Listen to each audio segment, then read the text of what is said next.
I repeatedly asked the HR at that foreign trade company on BuzzZhiping, this recruitment software, whether the boss has seen my resume.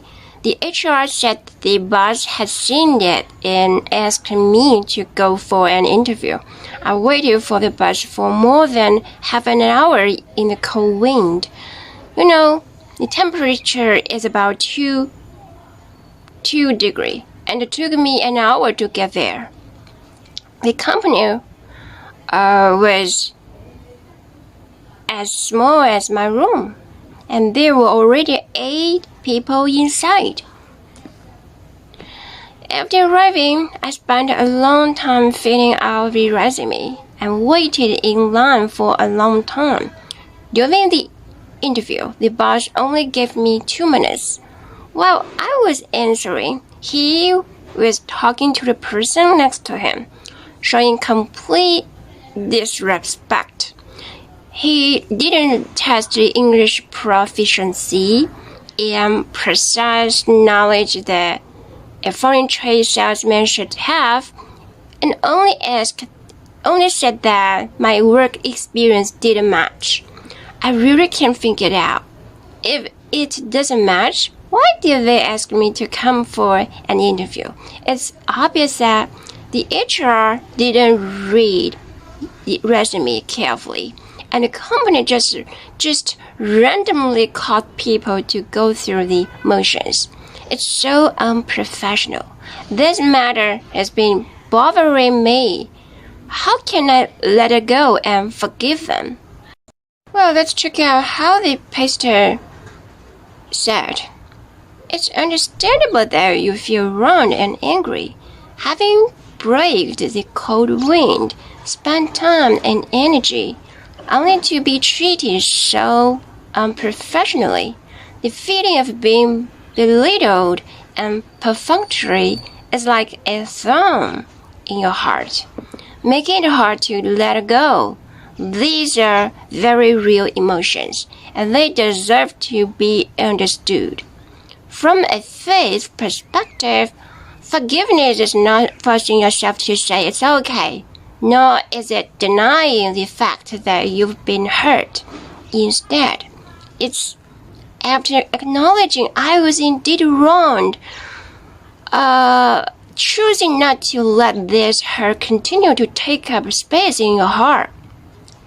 Just as Jesus prayed on the cross for those who hurt him, Father, forgive them. Father, forgive them, for they do not know what they are doing. This kind of forgiveness involves seeing the limitations of others and freeing your own heart.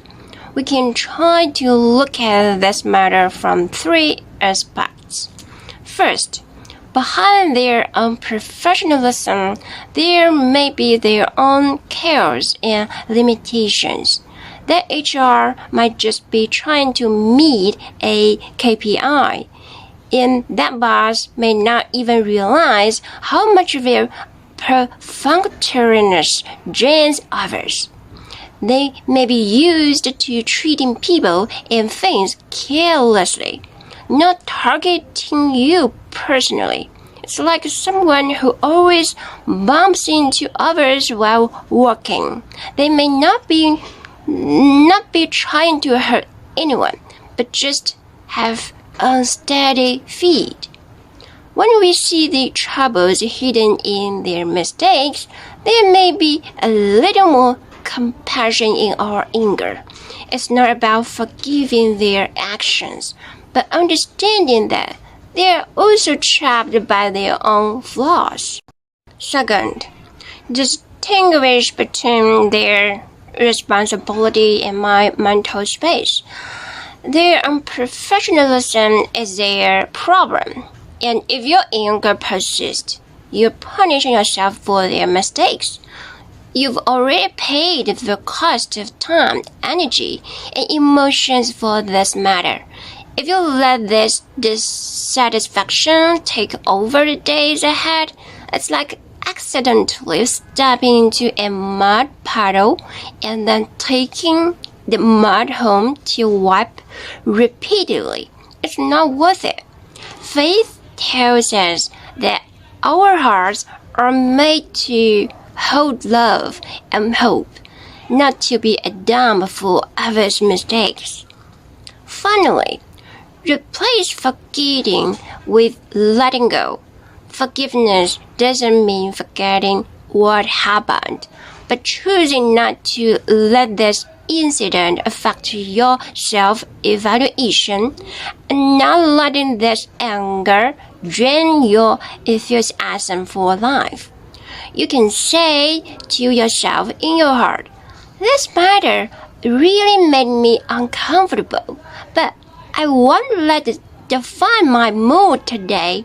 Nor will I let these unprofessional people affect my expectation for the next." You can say to yourself in your heart, "This matter really made me uncomfortable, but I won't let it define my mood today. Nor will I let these unprofessional people affect my expectation for the next opportunity." It's like shaking off the dust on your coat, not denying that the dust existed, but not letting it dirty the road ahead. The Bible says, "Forgive others their trespasses, and your heavenly Father will also forgive you your trespasses." The essence of this forgiveness is that we first receive God's forgiveness for us. We have also made mistakes in ignorance, let others down, yet received grace. When we remember the moments we were shown mercy, we gain the strength to extend the same mercy to others. Maybe you can't fully let go right away, and that's okay. Give your heart some time, but you can try making a small decision. From today on, stop replaying those unpleasant details in your mind, and don't let those 2 minutes of perfunctoriness steal more of your peace. You deserve to be taken seriously, and this deserving doesn't need to be proven by others' attitudes. It already shines brightly in your willingness to work hard for opportunities and to take everything seriously. May you slowly move this matter out of your heart, making space for more worthy people and things. God bless you.